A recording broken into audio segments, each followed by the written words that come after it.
Welcome everybody to the Leader Equation. We are super excited for today. I know a lot of people are actually really excited about this one because we have the amazing Amanda Churchwell. Say hello. Hi. And we have her DOO Megan Waelde. Say hello. And they're with the Churchwell Group. And, you know, Megan and Amanda have a number of other things going on. So we'll talk about those things today a little bit. But for right now, you need to know that they are running one of the largest, if not the largest, I always tell everybody it's the largest, transaction and coordination business. And they do amazing things for people. I have heard so many good things. So I'm super excited to dive into that. But they've been together for 3 years now. And so we're going to dive in and really get to know them and understand how they run the business and how they work together. But before we do that, welcome to episode number 8 for season 2. I'm Linzee Ciprani. I'm the CEO of Ciprani Consulting. We're the top recruiting and consulting firm for all things real estate. And I'm here with my lovely co-host, Christy Grossman, CEO of Ops Boss Coaching, the ultimate resource for training and coaching all real estate's ops bosses. Welcome to the Leader Equation. So here's what we're going to do. We want you guys to just give us a really quick little intro on who you are and how you got into business together. Maybe not talk about how you got into business together, but how you guys kind of came together 3 years ago and what that looked like. And then what we're going to do is we're going to chuck it over to Christy and she's going to take you through the quick fire questions. Sound good? Sounds good. Do it. So you said who we are and how we got together. I'm Amanda Churchwell, wife, mom, entrepreneur, and just overall lover of fun and people. And I started this company 8.5 years ago, and we got together by a client of ours, an agent who referred Megan to us. And so I just took a look at her on paper and was like, okay, I got to meet this chick. So, and the rest is history there. Maybe Amanda, tell us a little bit about your company too, like a little bit of background. Yeah, so the Churchwell Group, as Linzee said, is the largest. I'm going to go ahead and claim that. Transaction management, listing, coordination, and marketing company for realtors in the nation. We do serve nationwide, and we are based out of Georgia. I'm trying not to sound country, but I'm pretty sure that you can't help it. You do. Yeah, I do. Listen, it gets worse if I'm driving out to the farm to see my grandmother. Then it just really gets country. But so we're based out of Georgia, but we actually have team members all over the world, and just love them. There's 27 of us, and we live to provide solutions to our clients. And also one of my biggest missions is to build an organization where everyone in it, can reach their dreams and goals too. So my people are super important to me. So that's about us. Love that. Awesome. Megan, tell us what did you do before and what's your background? What are you doing now? Sure. So I'm Megan Waelde. I am also a wife and a mother.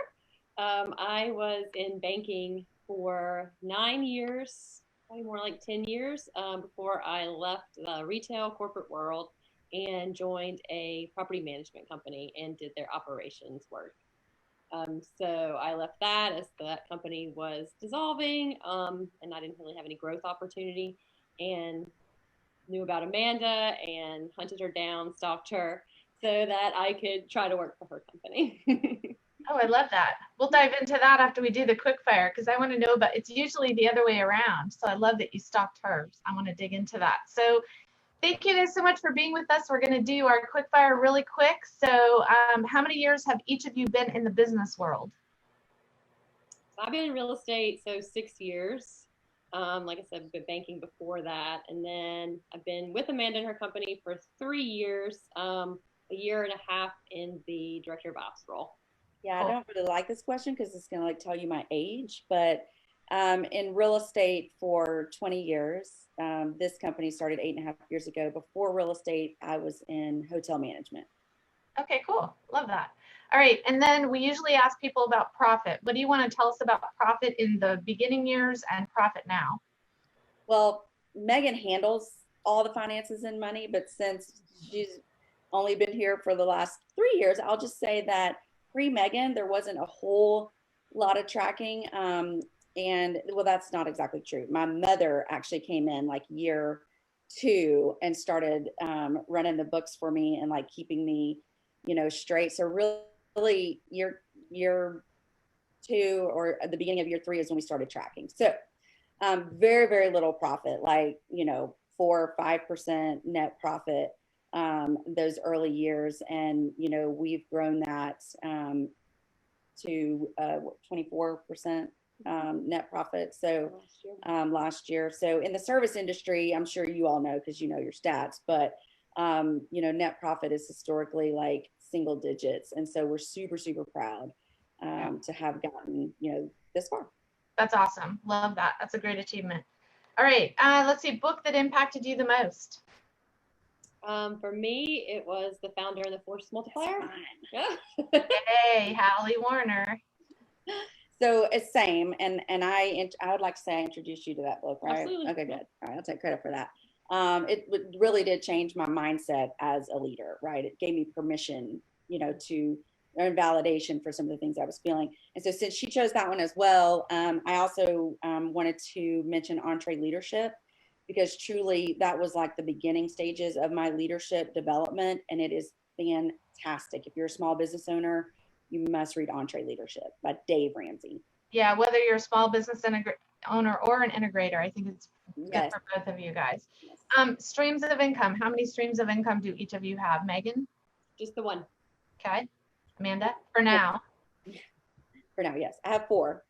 Okay, awesome. And then lastly, superpower. Amanda, what is Megan's superpower?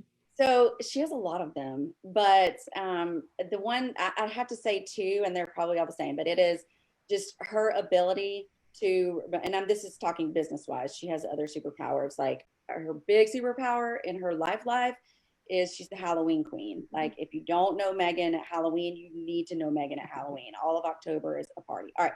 But it's her ability to remember for me, because I can't remember. And she takes data that comes into the organization, and she can organize that and deliver it back to me in a way that we can actually use it to make decisions to move the company forward. So, I mean, it's phenomenal. Charts and graphs, and it's awesome. I need to remember in my life. That's awesome. Yeah. All right. So what's Amanda's superpower, Megan? So hers is kind of twofold also. First is her personality. So it's big, but she has a way to charm people that's also honest.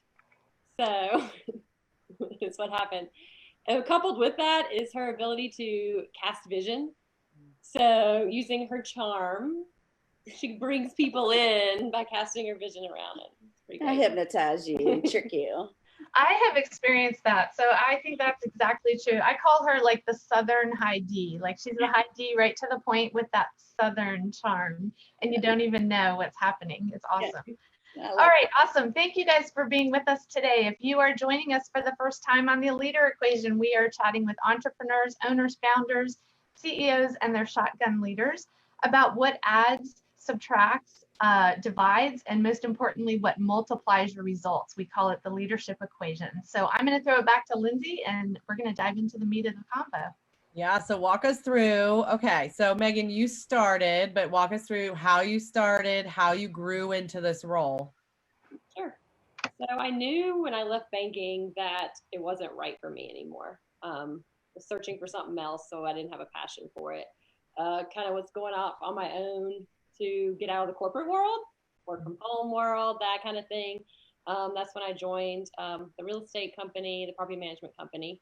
And then that kind of was dwindling away. Like I said, I knew I needed something else. I wasn't sure what that was going to be. I thought about going into my own business, but that's not really what was right for me and what tugged at my heart.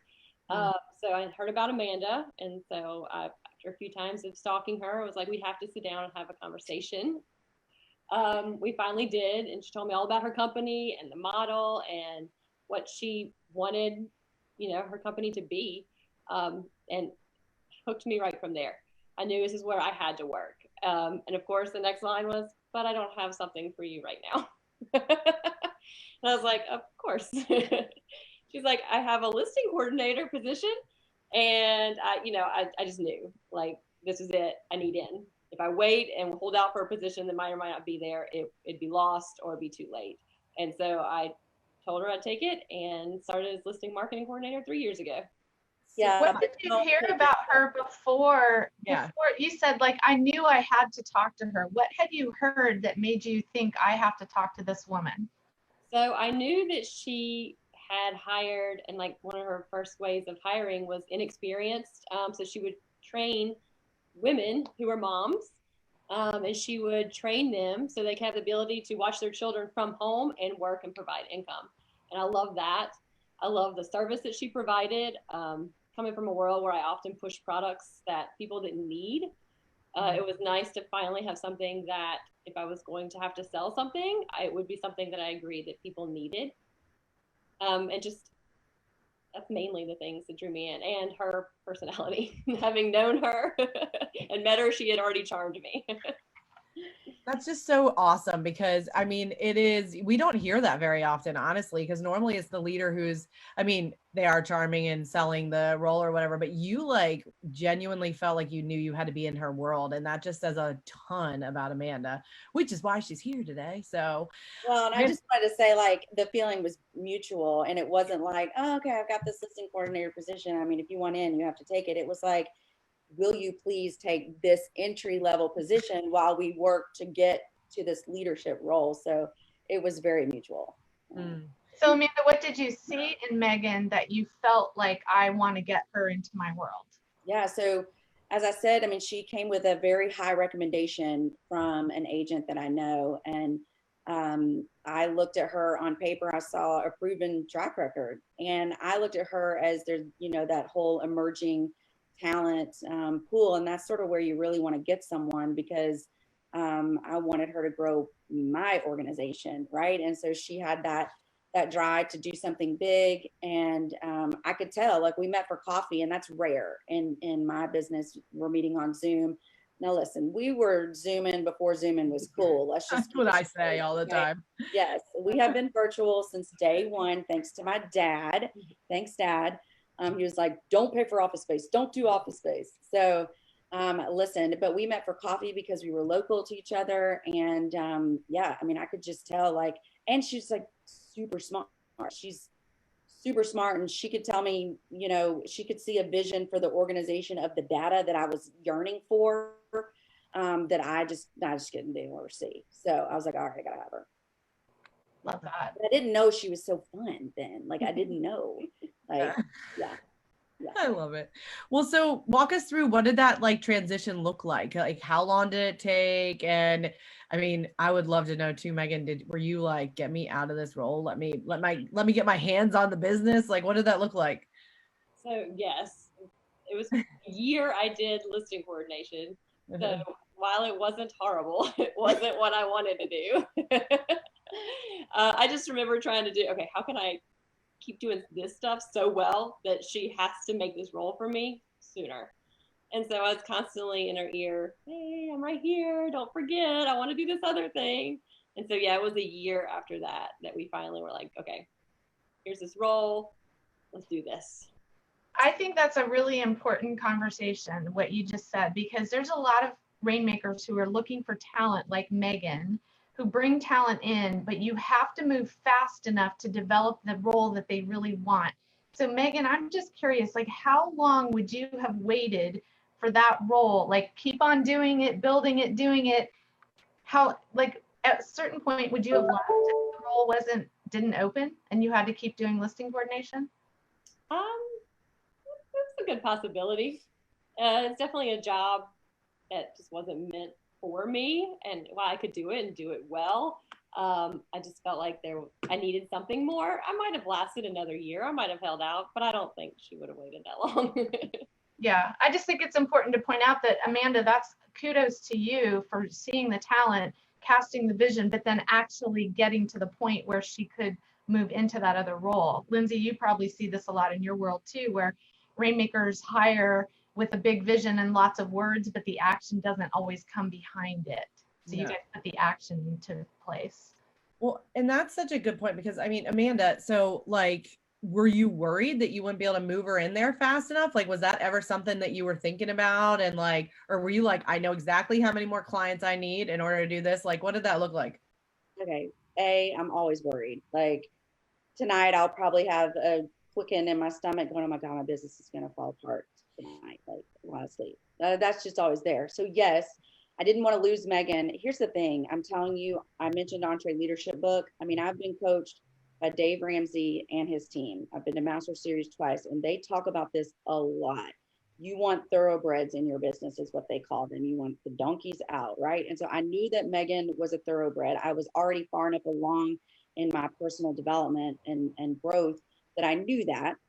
And we're sitting at Starbucks on Paces Ferry in Atlanta. And I'm like, look, I don't have this for you, but here's what I think it'll look like. Here's how long I think it'll take. And no, Lindsay, I did not have the number of transactions because I'm like, I need her to tell me that.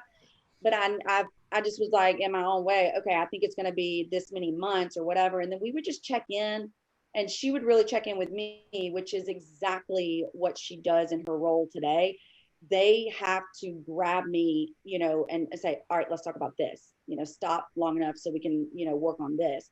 And she would do that in her role. And Dave Ramsey taught me that, and the Entree Leadership team, that don't just promote somebody and then start showing them the role. Go ahead and give them, some responsibility that they're going to have in that role, and do a test run and say, show me what you got. And also it's more of like a test run plus, all right, how bad do they really want it? Are they willing to do it without a promotion and without that next level compensation, to be able to earn it, if you will. And she did. I mean, the more I gave her, the more it was like, all right, we got to do this. So yeah. That was huge. Yeah. And Megan, I mean, how did you, so in my world, I call that dangling the carrot, right? Like, hey, I'm going to give this to you. And honestly, there are a lot of people that don't operate the way that Amanda does, right? And so there have been a lot of people that have been burned by that, maybe are listening and are being burned at the moment. I mean, Megan, when you would check in and when you were pushing her to grow, really, I mean, you were pushing her out of her comfort zone to take it to the next level. What was the conversation like? Was it just, are we ready? Or was it, hey, we brought on this many more clients and now we're here. This is where I think we need, like, what did that look like for us? So I didn't know the insides of how many clients they were bringing in. Mainly it was, hey, just checking in. Or it would be like, hey, checking in. Look what I noticed about what we're doing for the listing services. What if we did this different? Just trying to, I can do that too by showing you I can do this. You also, like, I think you and I had conversations, because I call it leadership development track, but in my own mind, I don't know if I've actually said that out loud to you, but it was also like you hearing pain too from me. Like I might, be talking to you about a specific problem. So it was that, like, her recognizing and exactly what she just said too. So, I mean, listen, I also, it's very important to me to treat people well. And if I told someone, this is what we're working towards, this is what we're doing, and right or wrong, like, it's just this constant pressure on me. Like, I cannot let Megan down, truly. Like, I can't let her down.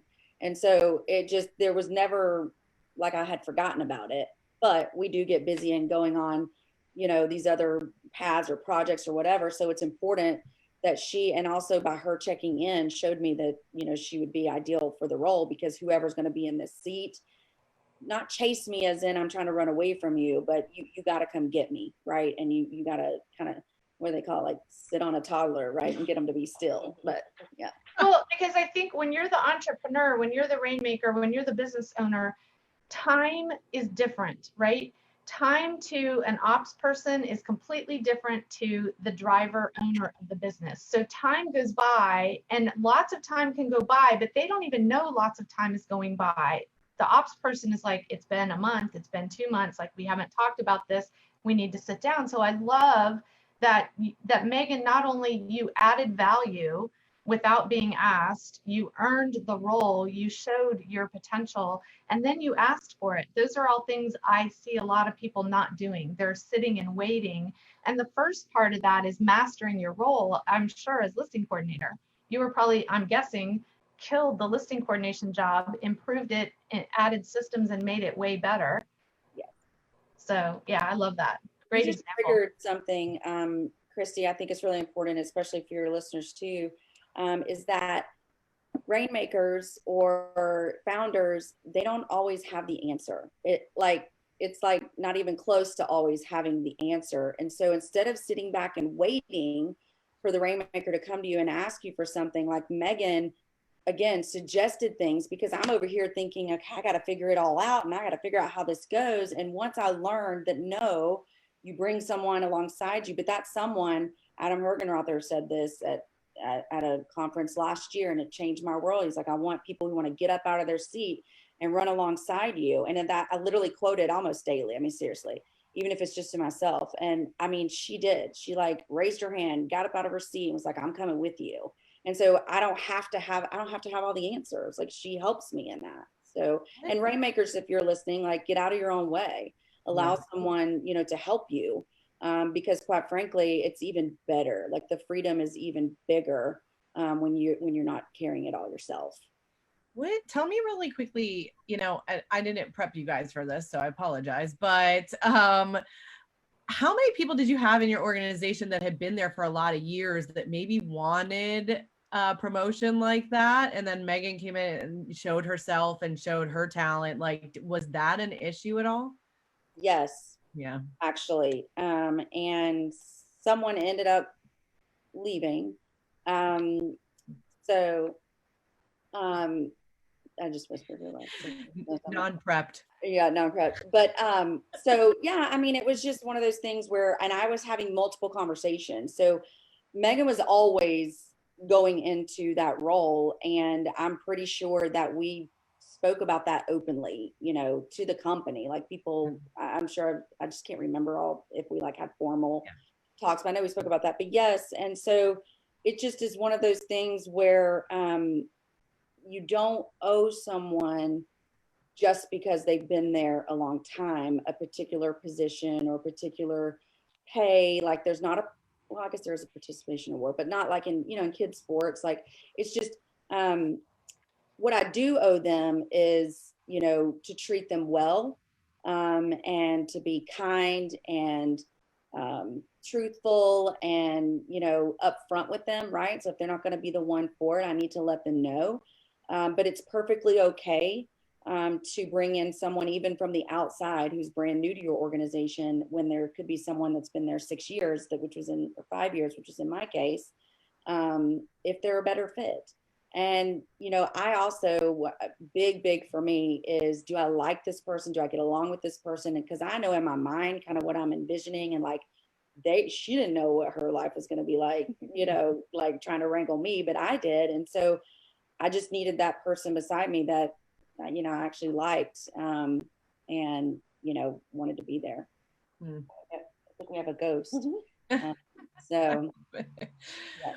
Well, and so when you guys first started leading together, you know, walk us through, like, that's awesome. The car keys are here, and he's going to do kid carpool. That's Wait till we great. talk about that. Well, when you guys first started coming together, so fast forward to that, right? Take us into, what did it look like, Megan, to then actually come alongside of her, right? Before, she was more your leader and you were in this position. Now it's like, all right, I'm partnering with this woman. Like, we're going to take this. Was it real easy right away, or were there challenges in the beginning? Oh, of course there's challenges. You know, coming from the Amanda's like, what are you talking about? I'm perfect. I'm like, I know Churchwell. I'm pretty sure there were challenges. Go for it, girl. So coming from banking world, we didn't really have the servant leadership portion. Like, I wasn't trained on that. Didn't really follow that. And Amanda is a big servant leader. And so she had to definitely teach me on that, train me on that. We have a big running joke of WWAD, what would Amanda do training? So we spent a long time on that in the beginning. Every transaction I would handle, every email, every client conversation, coordinator conversation, she'd want to hear how I would respond or type up how she would respond so I could do it that way. And of course, it wasn't something that I felt I needed or wanted, because I've been in the world long enough to be able to handle a conversation, but I knew it was something she wanted. And knowing that this is her company, it's not my company. If she wanted it, then I would go through it. So we did that for a long time. Very Because beginning. you're very like, I mean, you're C, you know, and you've got some I, but I mean, she just, it's not a lot of, I mean, it is about the operations of it versus the human side of it. And so it was just a little tough, a little hard. Like you just had to soften a little bit. That was it. It wasn't I wrong. think that's super important though, and most rainmakers don't make time. They want people to learn what to do, but not how to think, and that's part of learning how to think. Yeah. Man, how long was that period of time that you were kind of doing that? I mean, still, but months, you know. Yeah. Now it's different though. When I say still, it's bigger things, right? So we're looking at other projects. We're, you know, expanding. We're, you know, just looking at all kinds of different opportunities. And so now, I mean, I'm having to even figure out something new, right? And so now it's okay, well, what is my, you know, point of view on that? And then I need to let her know that so she knows, you know, how to respond, because she does a lot of the communication externally, you know, with some of the. Is this happening like purposefully with meetings? Is this happening 24/7 because you physically share an office? What does that look like? So she doesn't work here. She works from home. I allowed her to join me. I'm just kidding. We're dying to get together. She's about an hour away from me. So we don't work here together, but we wanted to be together today. We had lunch together. It was super cute. But what was the question? I got excited about the visit. How are those conversations happening about helping her learn how to think like you? Are they purposeful, like, okay, Yes. Let's have a meeting and talk about it? Like Both, probably. Either purposeful, let's schedule time and go over different things, or hey, I've got to send this email to this client. Look at it like in the moment, kind of. We have a daily huddle on Zoom. Like, we love our Zoom. And then we have a staff meeting, all company meeting, and then she has a staff meeting with the other two leaders in the organization, just those three. And then that's on Wednesdays, and then they bring the things to me already prepped, ready to go Thursday, so we can boom, boom, boom, because it's three different, you know, departments, right? So, but no, we're extremely purposeful. Like, she knows what to come to me on. And then if anyone in the organization and I happen to see it come across my email and I don't like it, I just immediately be, hey, let's chat about this, you know, huddle tomorrow, or hey, I need to talk to you about this now. We just do it I learned really early on, like, do it now, like, just handle it now, get it out. It's perfectly fine. Does that stress other people out, Megan, when she does those things? Yes. Well, it's easy to be like, she's coming down on me, right? Because it can almost seem like that, like you didn't respond correctly, right? Or, you know, and it's telling them it's not against you. She's not attacking you as a person because of how you handled it. She's telling you how she would handle it. And so, since this is the Churchwell Group, she gets the way. I'm very also aware of how I am, so I'm really consistently asking them, what'd you think about this? Did you feel, you know, this was personal? Because it was, like, we have, and I'm like, do you still like me? And so we do that a lot too, but I get it wrong sometimes. Yeah. Well, you know what I think is interesting, and this is, I'm sure this is mulling over in Christy's brain on how to ask this too, but like, servant leadership and the high D, how did they come together? What does that really look like for you? Because I think people really struggle with that. Well, one, it was the way I was raised. My father's a Christian minister. And so, I mean, you just gonna be good to people. That's just what you're gonna do. But then as you grow up and become your own person, like, I like things the way that I like them. People say high maintenance. I get that. It's just high expectations. So I knew early on, if I was going to involve other people in this organization, I needed help. So my dad actually coached me for the first couple of years in this business, spent countless hours on the phone with him. All right, how do I have this conversation? What do you think about this? Is that right? Is that wrong? Am I being too hard? Am I being too soft? Literally hours.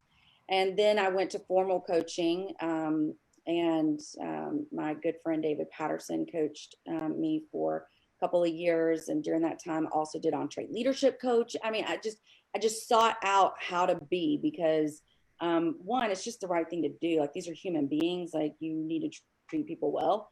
And then I also learned, like, there's this paper, I'm about to point back there, but I moved it over here. It says it is virtually impossible to profit without doing something of greater value for someone else or for other people. And so I'm motivated by money. I'm not ashamed of that. So there's a lot of good things you can do with money, a lot of fun you can have with it. And so I know in order for me to get what I want out of life, I want to help a whole lot of other people get what they want. And then it hit me like year 3, I was like, oh, this is really awesome. Like, I'm actually giving other moms a job and they get to be home with their kids or their family, however they want. And then it just became like this purpose and mission that I never knew that I had. So like being able to really give people work and a place to be and actually like their boss, if you will. They call me boss. I don't like it. Can we stop that? But that ops boss. Yeah, ops boss. There you go. But no, that's really what it is for me. Like, it just, that's how I was raised in the South. And you can choose it. If you're not like that, you can choose it today, like to just be like that and to be, thinking of other people first. I think as people are listening, everybody can hear what an incredible leader you are, Amanda. So first of all, I want to say that you're standing out to me. Linzee and I have done a bazillion of these calls before. But what I heard Megan say connects earlier with what you were just saying, which all of a sudden, when you started talking about your mission of your company, your whole face lit up, your whole energy picked up. And Megan mentioned that earlier about why she was attracted to you, because it wasn't just you and your personality, it was also the mission that you're on. And I think that's a place where people miss sometimes, that we see in Linzee in our world, is they're building a business and maybe they're making a lot of money and doing a lot of business, but there's no mission behind it. So I think that's a really important thing to point out. Thank you for the kind words, by the way. That means a lot coming from you. I'm going to go back and write that down. I'm going to listen and send me money later. Yeah. But so I will say, honestly, when I talk about that, do you know what the crazy, what my mind tells me? And it's not true, it's a lie, but it tells me they don't believe that. You just sound like you're trying to be goody two shoes or whatever, but it really does. And to bring up Adam again, he's a mentor of mine. He always asks us, when we talk about, fixing our morning routines, we want to make a change. And he's like, well, what would be the thing that would get you out of bed every morning where you don't push snooze? And it's these people. I have made a promise to every single one that was hired. We say the same thing. And I made a promise to build an organization that is, big enough and full of enough opportunity where they don't have to leave. And so I got to get up and go do that every day. But I worry people are not going to believe that. But I'm a mom of 3. I never wanted kids. I have 3 amazing children. Thank the Lord, he knew better than me. And I know what it's like to have to commute and get up and get dressed. Who loves some yoga pants, and tennis shoes? So to be able to give that to other people in all seriousness, and then a viable role and income for their family is just really, really cool. It's just cool. Yeah. Love it. So let's change directions a little bit. And what are some challenges? So what is the biggest challenge you guys have had to tackle together, do you think? We really don't have a lot of drama, but I will tell you the biggest one, and it mainly is because of my, reaction to it and just how it affected me. We had someone in the organization, that we had to part ways, and, they had a lot of responsibility with regards to different systems and implementation of things. And once they, were outside the organization, then things just started falling. Things weren't what they were supposed to be. And actually 3 or 4 of my most senior coordinators were on the brink of leaving. And I didn't know until I exited this person. And so because of the way they were being treated. And so, I bring in her into that conversation and then alerting her, because she had just started at 5-6 months before that. 4? 2 months. Okay, 2 months. See, we have no recollection of time, but So then I am mad. I am just beside myself at and it's my fault. It's my fault because I just handed over. So this was my assistant and my executive assistant. And I was, and I gave too much and did not do the WIDE training. What would Amanda do training, right? And I relied on what I thought, were her strengths. And just because you were good in a role doesn't mean you can manage other people in that role. And so I took my hands off the wheel way, way, way too soon. And Megan got the brunt of it. And, she had a lot of cleanup to do. And that may not be a sexy story, but I mean, it was rough. And it took until probably last year, a good part of a year to really get it all cleaned up and get it organized. And, she took it like a champ, but I was not fun during that time. So I think that's a great example of going back to what we were talking about. I think people underestimate how much knowledge business owners have in their head, how much experience, how much wisdom and years, and they don't even necessarily know how to articulate all of that. But to take all of that out of your head and transfer it to your shotgun leader is how you become more powerful together, I think. I agree 100%. And the thing you said earlier, you said a lot of, founders or rainmakers, they don't take the time. And I will tell you, in the real estate industry, we see that a ton. We have hundreds of clients, and it is the majority where they just don't stop and take the time to train or just spend time, with their hires. And when you don't do that, you really set them up to fail. And we just see it over and over again. So I encourage, everyone to listen, you can either take the time now or you'll be forced to spend the time later. And I promise you, it's going to take way more time to clean it up than it is to stop in the beginning, and try to get it right. You're not going to get 100% right, but, set it on the right course. Yeah. Well, and it's interesting, when you think through some of that. I love that it's WAD training that makes WAD training. Yep. I love it. And what their staff meetings are called. It's awesome. It's their initials. That's awesome. Denise, Anna, and Megan. So we have DAM meetings. That's awesome. I love it. Well, so I think it would be a shame for us to not ask you, because you're doing all of this virtually. You have been for years. Truly, a lot of us, I would tell you that I was virtual or, for a lot of what we did in Ciprani Consulting, but we still came together a good amount. Like, how are you building this amazing business virtually? And like, do you get together? Like, what does this look like for you guys? We did a big culture shift after the EA exited. We got together. It was our first retreat we took, and we're like, we need to have our missions, we need core values. We need to line all this out because we need to switch. And having just come from the listing side, like not far before that, I knew we all felt disconnected. Because it's easy to do. I have my own clients. I have my own business.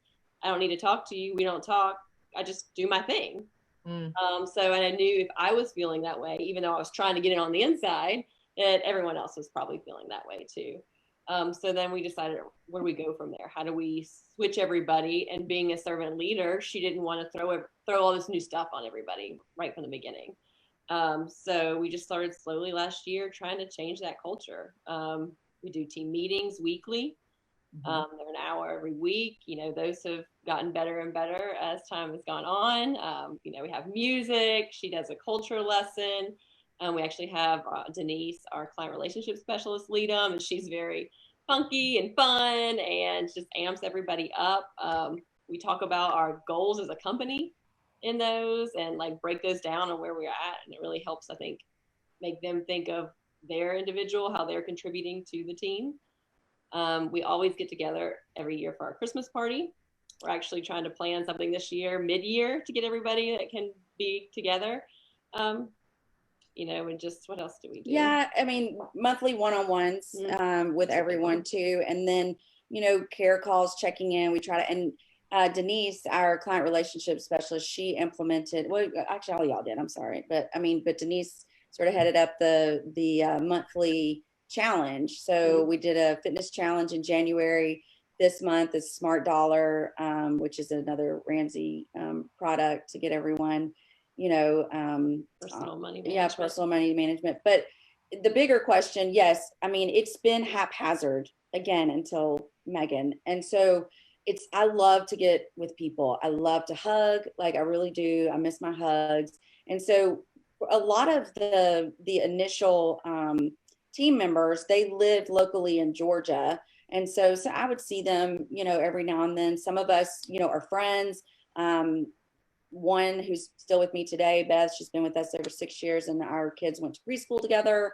So there's that kind of thing, right? That was haphazard. But I'll tell you, COVID, when the shutdown happened, it was the catalyst for all things changing. And I got to spend about 2 weeks. I don't know if I got who I saw.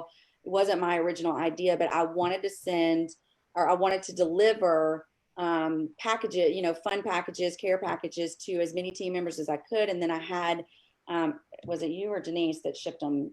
Yeah. So I just spent a couple weeks being Santa, in April. It was the best 2 weeks of my life. Like I went, and we have these personnel profiles, and it just has like their preferences on it, their favorite color, their snacks, all of that. And so I just went to town, and I went and loaded up snacks. And then those that had children, small children at home, I did, little toys for them or color books, whatever their age was. It was the funnest thing ever. And so I would, aside from what she said about our meetings prior to that, because the year before last year, we started that culture shift, but that really helped. And so now we do everybody gets a birthday gift, an anniversary gift. And Denise Salvi is our client relationship specialist. Anna Rodriguez is our director of talent development.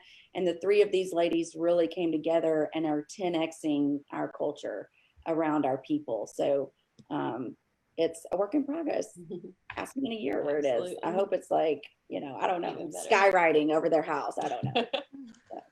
That would be awesome. But that's so fun. And that's, I mean, culture obviously matters, and you guys are doing something cool because, I mean, you don't have a ton of people. You could, in your business, I'm just wondering if you ever worried about this, but, you could have people that are like, I'm going to learn, and I'm going to go create my own business. Like, I'm going to go do this on my own. Yeah, absolutely. It has happened. And I was afraid of it from almost day one. Yeah. And that's just something that if I spend time worrying about that, then I don't have time to work on the stuff that's really important. And it doesn't mean it doesn't hurt. Like, it hurts. But it's my responsibility to create an environment where they don't need to leave. Now, if you tell me in an interview, hint, hint, people, like if you say, yeah, I just want to learn the ropes and go build my own thing, like maybe don't say that in an interview because I'm not going to hire you. But yes, it happens. And the ones that do it, they do it the wrong way, and it ends up taking care of itself, if you know what I mean. So I don't wish ill will on them, but it's hurtful and it's part of business. And I think it's just going to always be a part of business. I love it. All right. Well, so tell me really quickly, this is one of those questions that everybody loves every week. Did you ever almost end your business relationship, or have you been pretty good the whole time? I haven't. I mean, no. I mean, you might be one of the first people that said no. Yes. Oh, really? Yeah. So, when she talked about like it was challenging, it kind of hurt. It's going to go softer. There we go. We were talking about like the beginning challenges or whatever. So Christy actually introduced me to our current coach for the Churchwell Group, Jake Dreyfus, who, I mean, good Lord, adore him. He's amazing. He's hooked in with Linzee. They're just, building all kinds of coaching empires too. But, he was working with me as, Megan was coming in to this role. And I remember I'm very open with her. So anything that I said to Jake, I've said to her, but I did, have to talk to him. I was like, she's not getting it. I don't know what I'm doing wrong. Not getting it as in her job. I'm saying that what would Amanda do? Right. And so it wasn't a Megan issue. It was an Amanda issue. And so I think one of the things that has served me very well is that little, enough insecurity about myself that I will question, all right, when there's a problem, I always, all right, what did I do wrong? Like, what did I do that created this first, especially with employees? If there's an employee that we think, we really got to come down on, or, have a, come to Jesus talk, as we say here, or maybe even somebody that we're going to let go. Like, I'm not slow to let go, as in I'll just let somebody just trash the organization and just let them, make a whole mess. But I'm saying I'm very careful. And I'm almost obsessing, like Megan's like, just make a decision already, but it's just that checking in on yourself and saying, did you give them every opportunity to succeed?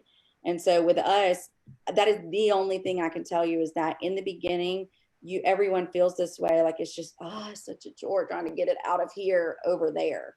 But that's not her fault. I think you have an ability to look at yourself very objectively. That's very rare. And I think the leaders that we have had struggle and that we see in our worlds struggling, Linzee and I, between our coaching and training, see lots of struggling. There's an inability to look in the mirror. It's almost like I want to look in the mirror that just makes me look pretty, like Cinderella and Sleeping Beauty, but look in the real mirror. Like, how do you do that, Amanda? Is that just something that comes naturally to you, or have you learned to do that? It's hard to say if it came naturally, because I don't remember. Does it? I think that I will say, like, I am one, I don't like to be wrong. I don't like to lose, but I also don't really like to work super hard. Like, I just don't. I'm not going to burn the midnight oil. I'm not going to, work 7 days a week. I'm just not. And so it's important to me to just seek out what I don't know. And I just know from hearing, like, and it's probably, my dad in those early years, of coaching me. But I mean, I've been in business I worked since a teenager, right? And I was promoted to the bookkeeper at the grocery store when I was 16, the one that closes the store and counts the money. Like, it just, I don't know. So I just have always, wanted to figure out, well, how do I get to where I want to go? Like, how do I get there? And the way you get there is you have to learn, and you have to study, and you have to, fix yourself, because pretty much all your problems start with you. And so the quicker you can learn that, and I learned it late, like, I'm middle-aged. So, I wasted probably 20 years, or maybe it was just a lengthy education. I don't want to say it was wasted, because it was a lot of amazing things, but you know what I'm trying to say. Yeah. Love that. It's so interesting for me to watch, and to hear you talk through that, because,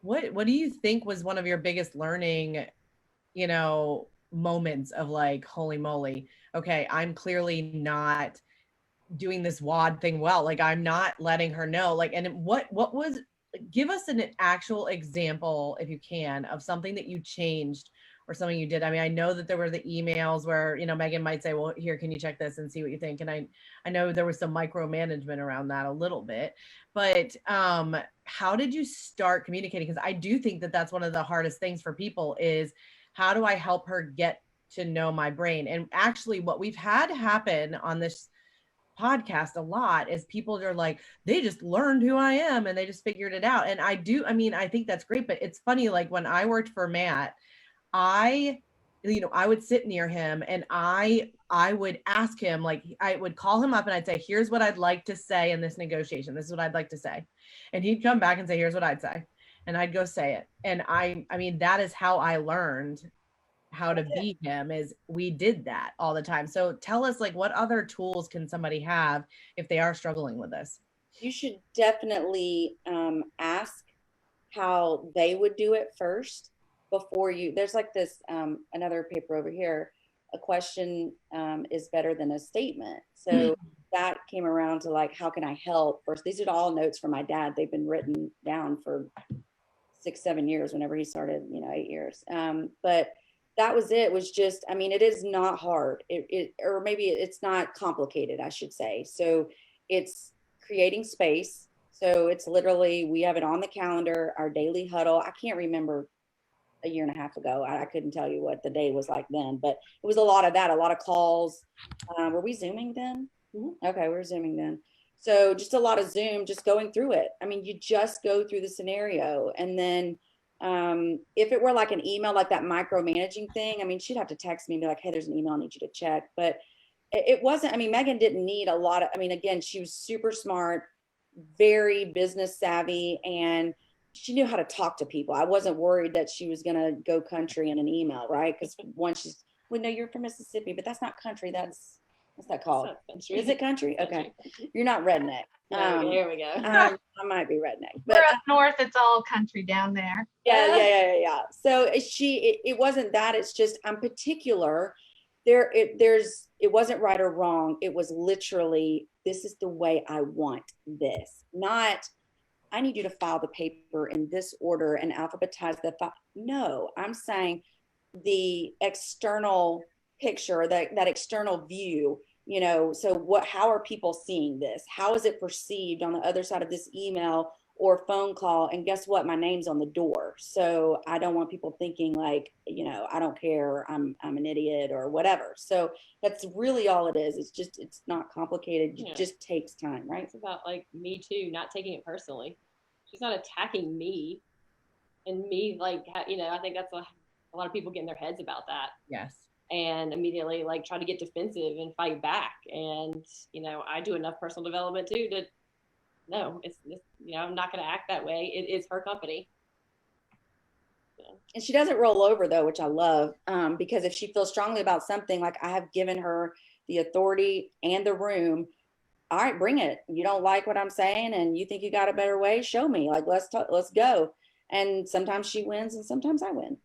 Right. Which means that you both win. Yeah. It's actually an issue I've had come up in coaching like 7 times this week, is that the Rainmaker has not created that environment. They want a yes man, yes woman around them. So Megan, what did Amanda do to create that environment so you felt strong enough that you could give your opinions and your suggestions and your pushback on things? No, I think it was over time. I definitely, as I proved myself, but I didn't need her to approve every email or call and getting through that. And so she trusted me. But also, you know, it was very beginning. If you have a different opinion, tell me. And she would say that, but just have enough to back that up. So sometimes I'd be right away, look, I don't like that, or I don't agree with this. I don't know why yet. You got to give me time to think about it, but I'm going to come back to you and tell you why. You know, if I just saying I don't like it, that doesn't go anywhere. I need to have reasons to back that up. Megan doesn't seem to need, and correct me if I'm wrong, but if I say it's wrong, but she doesn't really seem to need a lot of validation, although I give it to her. Like I love to give her praise because she's just so good. And then she's also funny and sarcastic, which I adore, like somebody who can like riff with me and make me laugh. But I do need that validation. So for example, we were laughing about this, her and Anna, the director of talent development, like they can message each other something, but and the one that receives the message, they just understand that they got it and they don't have to write back got it or okay. I'm the person that needs the acknowledgement, like got it, okay, like I need to know where I stand with you at all times, and I need you to know where you stand with me at all times. And that comes from that wanting to be liked. And I was very well liked by my parents. So I think maybe they spoiled me on that, or at least they said I was. So don't correct me if I'm wrong, Mama and Dad. But so I got used to that as a child. And so I need you to like me. And if you don't, like, why? But no, she doesn't need a whole lot of coddling, which is very nice for me because like, I ain't got time for that. But I need her to do it to me. Not coddle, but you know what I'm saying. But that's such clarity. Knowing what you need and what she needs is such an important conversation that oftentimes is missed. Yeah. Clear, as Stephanie Brackett always says, being clear is kind. Oh, yes. Dave Ramsey told me that many times on our one-on-one calls. I'm just kidding. I never had a one-on-one with Dave. But he would always say it in Master Series, like to be unclear is to be unkind. And we use that here. I didn't have to write that one on the wall because you just remembered it once you said it enough. But so I try to be really clear. We learned a lot of that over time, especially meeting every day for our huddles. You know, you learn a lot about the other person, how they communicate, and their personal styles. Are you tired of the huddle? I like, you know, so I will say that I that's what I hear all the time is that Well, and what I see a lot, and I think that Christy was kind of getting at this, is we see people get really offended by somebody being clear. And I've never quite understood. I mean, I say exactly what I'm thinking. So if I think you might be taking advantage of my time and we're wasting time in something that we're doing, that might come out of my mouth. So actually, I love, asking a question is better than a statement. Would be far better for Linzee to learn too. But I look at it as I'm trying to be as honest and as clear as I can so that we can power forward together. And what I love about you, Megan, is that does not offend you at all. And there is some power in that for you guys, because there's no having to have conversations around, well, what did you mean by this? And that's power. I like it. Heidi's like it. It means you move fast. I like, yes, too fast. Yeah. Sometimes too fast. Megan's like, okay, I need you to do this. Like, I really like that about her too. Yeah. Really good. So tell me really quickly, this will be the last question, and then we're going to tell people how to get a hold of you, how they can do business with you, all those fun things. But last question, and this is one that this is why we do this together, because we're trying to figure out, how do these people come together and how do they build these big, awesome businesses? And what does that take? What's the equation behind that? I need to know, because I'm struggling on it. Do you guys feel like you are more similar in the way that you are, or are you more opposites and you just, go ahead, because your facial expression I was think like, we are opposites. In our work world, we're totally opposite. I think that's what makes us work together. But we do have similar like personalities and senses of humor and stuff like that. So we get along that very well. sarcastic. She nails the GIF gang. Is it GIF or GIF? I don't know. Here we go again. Meme or meme? I don't know. But she nails it. Okay, like we can talk in GIFs. Like it's hilarious. But even so, even though we have complementary personalities, in my opinion, we are very different. For travel partners, she's literally like my husband. He's very laid back. He doesn't get up in arms about things, unless he feels very strongly about it. She's that way, and she just lets me be me. And so I love you. But yeah, she's just, we're very different, but also like just complement each other truly. I always tell people you have to like each other, but not be alike. Right. Yeah. So how do they get a hold of you? How do they do business with you? What does that look like? Okay. TheChurchwellGroup.com is our website. All of our services are on there. And so the info at TheChurchwellGroup.com is the best email. And so, just anyone who's looking for relief in their real estate business, you really should reach out and talk to us about how we can change your world and change your life for the better. And we lock arms with our clients' DOOs. We don't replace your director of operations. We come alongside them, and they're usually our main point of contact. So we end up creating really great relationships with the ops staff of real estate teams too. So reach out, have a conversation if you have just the little slightest interest, and we can show you what we can do for you. And if you're talent looking to partner with an awesome leader, reach out to them as well. Yep. We have a careers page on the website as well. So we are looking for talent. And what states are you in? Georgia. Oh God. Okay. Georgia, South Carolina, Pennsylvania, Virginia, Washington, Minnesota, Louisiana, Florida. Did we take Florida? Mm-hmm. Florida, Tennessee. If you're listening on Apple, on Spotify, or whatever right now, Amanda just looked at Megan like, I have no idea what to do.